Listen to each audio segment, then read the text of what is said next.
এইভাবে একটা পাড়া বলদ, ঠিক আছে।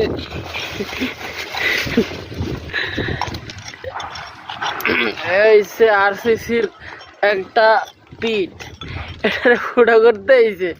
ফুটা করতে এই গাদা হ্যামার দিয়া বাড়ি দিয়েও ফুটা করতে পারতেছে না। দেখো এই গাদা না দানব।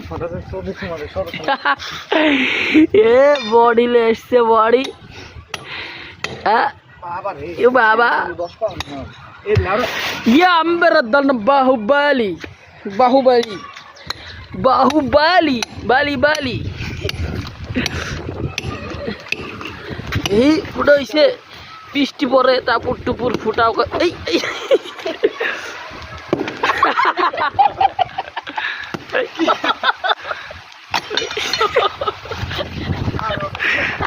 ये खिलाड़ी हो ना।